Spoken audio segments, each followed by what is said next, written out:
everybody, and welcome back. So to start out with, let's talk about our week. So we've got a little bit of a short week this week since Monday was a holiday. And so what we're going to do, we're going to finish up this unit looking at the fundamentals of economics. Today I'm going to go ahead and give you the study guide for the test that will be on Friday.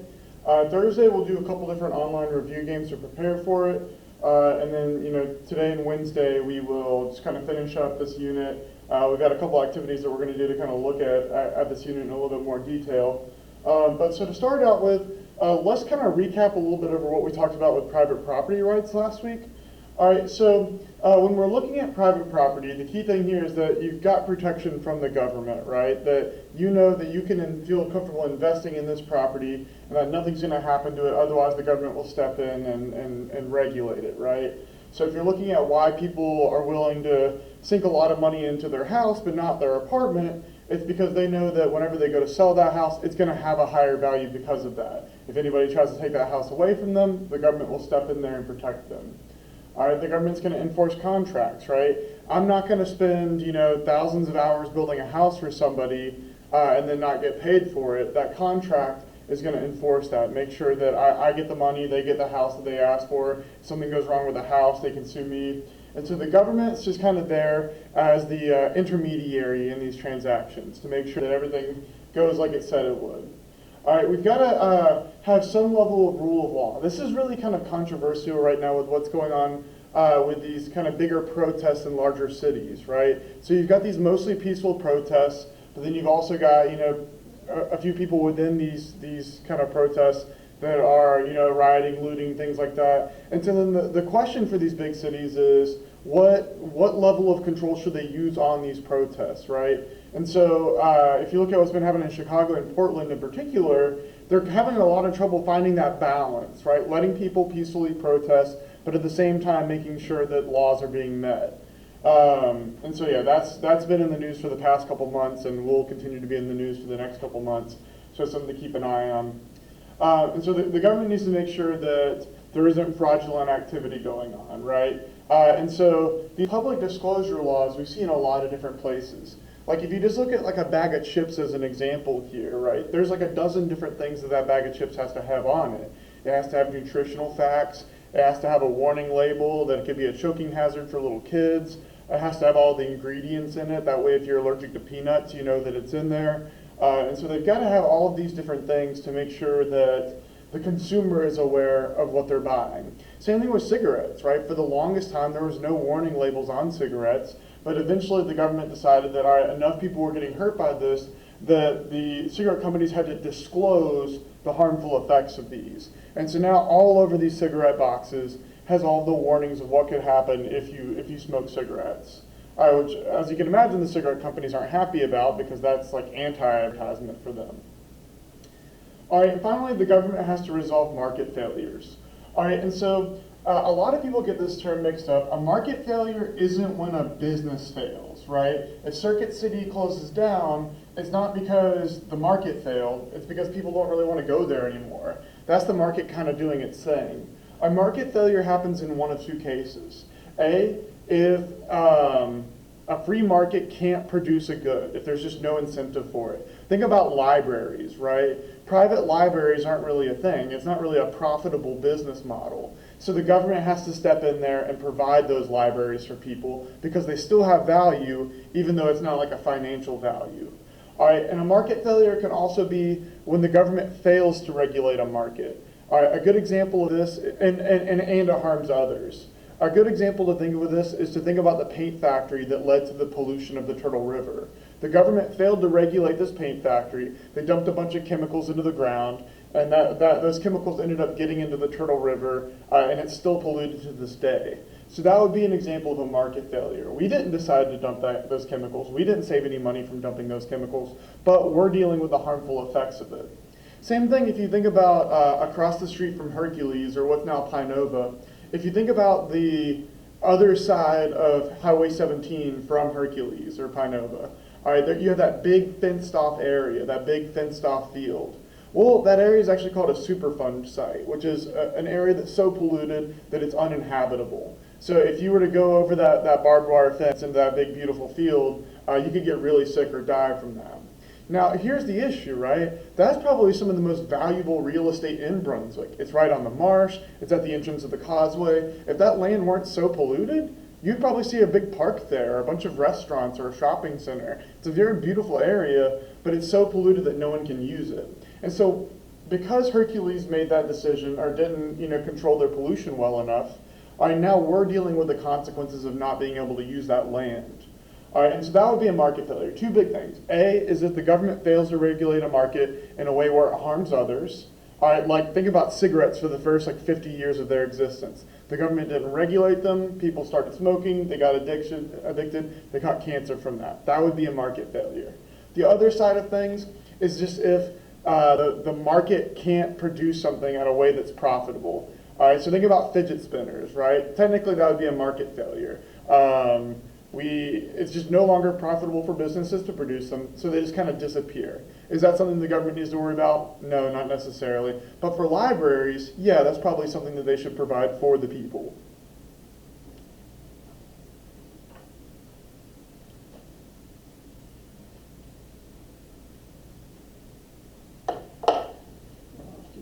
All right, so what I want to look at now is the effects of regulation and deregulation on businesses. All right, and so regulations are just when the government adds extra restrictions in order to keep the customers or to keep the workers safe. So those of you that have been over at GICA before, chances are you've had to do some kind of safety training before you could even enter the workshop or the hair studio or the kitchen. And OSHA regulates that, the Occupational Safety Health Administration. They put all kinds of regulations on the workplace.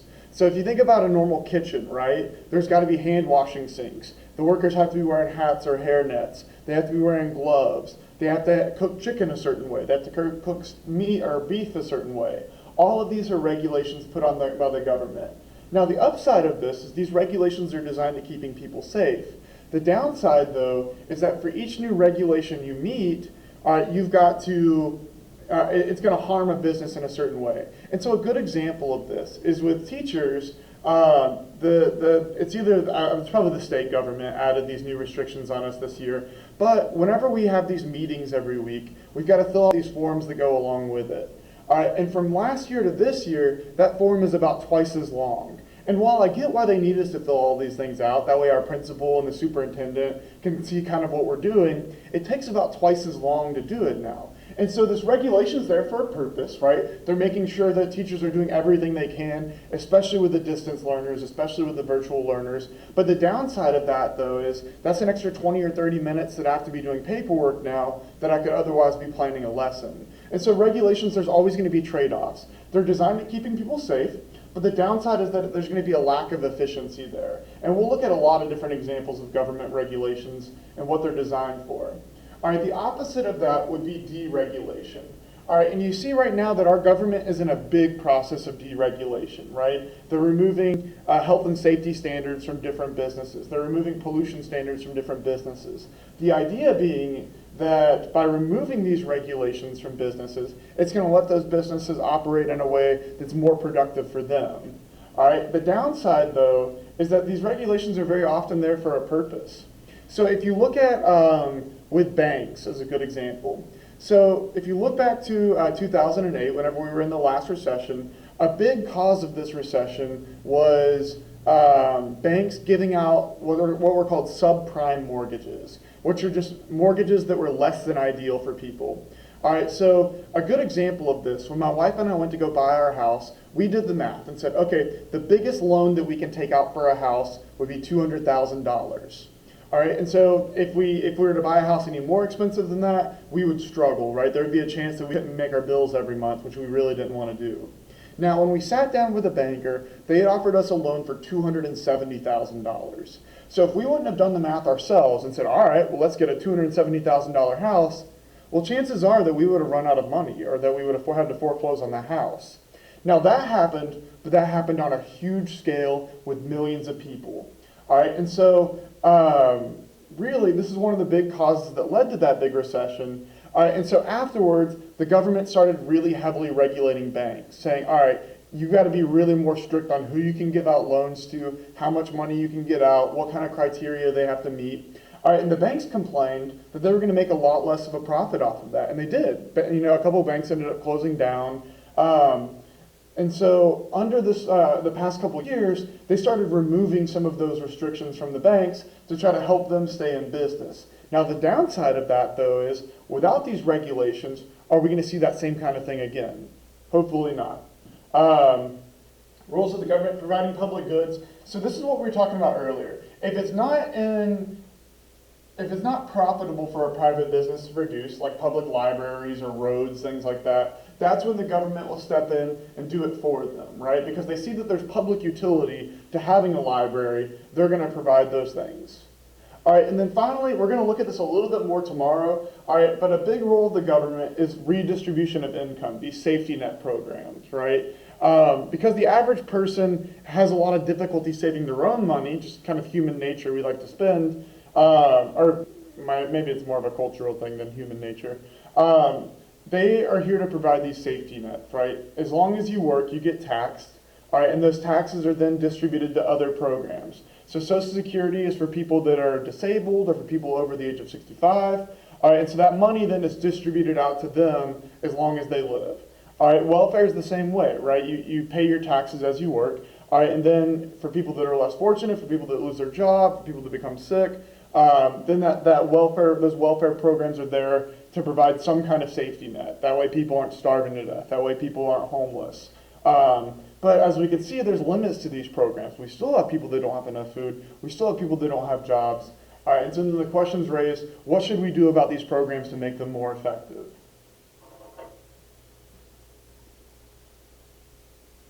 All right, and some of these I don't believe are in your notes today, and that's okay. I still want to talk about them as well. We've talked about consumer sovereignty a little bit already, I think with what happened with Chick-fil-A. If we didn't, a couple years ago, Kathy Pruitt, the owner and CEO of Chick-fil-A, made some really disparaging remarks about the LGBT community. All right, and so enough people were upset with that and boycotted Chick-fil-A that they ended up that the CEO ended up walking back his remarks. He apologized for them, and now they donate a ton of money to LGBT-friendly charities. All right, and so consumer sovereignty is just the idea that the customer rules, right? That we make the decisions of what are produced, right? Think about every fad that's come and gone, right? Like fidget spinners. You can find them at any store. Then they stopped being popular, and eventually they disappeared. Bell-bottom jeans or fanny packs. I don't know if I remember Heelys or not. All right, so the customers are deciding what's popular, what's produced, and then whenever their day's done, people stop producing it because the customers aren't buying it anymore. So your dollar is a vote, right? So when Colin Kaepernick first knelt, during the NFL, a lot of people boycotted the NFL. But now you see like the exact opposite, right? Now it's the popular thing to support Black Lives Matter, and so that Dallas Cowboys owner who once said that anybody that kneels in my stadium is not going to be a part of this, program anymore, whether it's the head coach or the player. Well, now he's kneeling as well in protest because it's the profitable thing to do. And so the way that you spend your money has a political message behind it, right? If you don't support a business, don't spend your money there.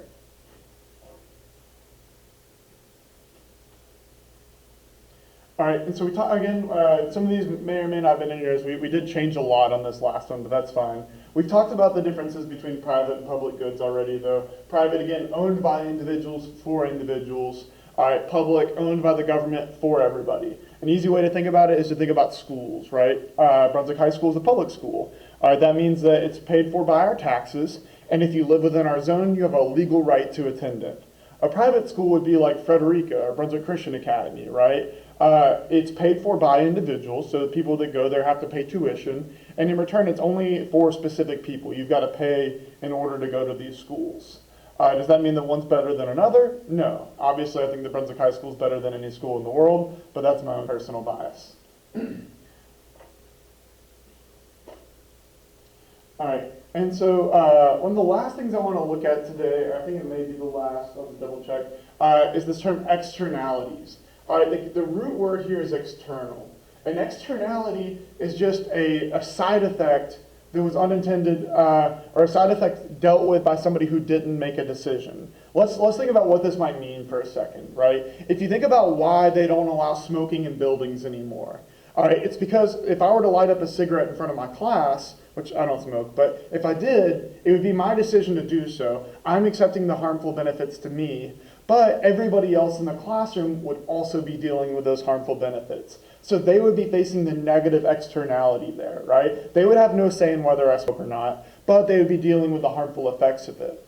All right, same thing with like, if you look at like the Sydney Linear Bridge, for an example, it can be positive as well. The bridge was originally designed to increase traffic to our port. That, I don't know if y'all remember the drawbridge or not, but it used to take forever for ships to go through. All right, so a positive externality or a positive side effect of this bridge is that people exercise on it now, right? Almost any day if you drive across that bridge, you're going to be driving past people that are running up or running down to get exercise. Now, was that in the intention of the bridge? No, but it is a positive side effect. It is a positive externality. Now, there's also negative externalities with that bridge, right? Every year we have a couple people that commit suicide off of it. Now, was that the intention of the bridge? No, but it is a negative, unintended side effect from it. So when you think of this term externalities, it's just, think of that word external, right? It's a side effect dealt externally. Somebody else is making the decision. So the Turtle River being polluted is a negative externality we face because that paint factory polluted the river.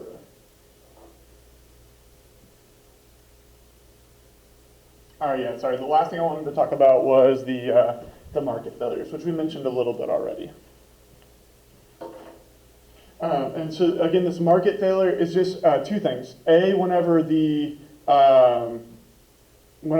government fails to regulate a market in a way that harms individuals, like with the Turtle River, or like with that area across from Hercules over there, or it's when the government when it's just no longer profitable to produce a certain good. All right, and so like if you look at CD players, right? So that would technically be an example of a market failure. And that's because people have more modern ways of listening to their music. Now, is there anything that the government needs to do about that? No, not necessarily. But let's say that we're looking at food, right? The government pays extra money to farmers, we call these subsidies, to make sure that farmers don't go out of business. That's something that we want to make sure that we can produce for ourselves. We don't care if we're not producing our own CD players or clothes anymore, but we do care if we're producing our own food. We don't want to be reliant on certain countries or other countries for certain things. So that would be a market failure. But okay, good. We'll leave this off here. Let's switch over to the Google Meet. So today we're going to be reading the Lorax. We'll talk a little bit about what I want you to do with that, and then I'll give you the study guide as well. So see you guys over in the Google Meet in just 1 second.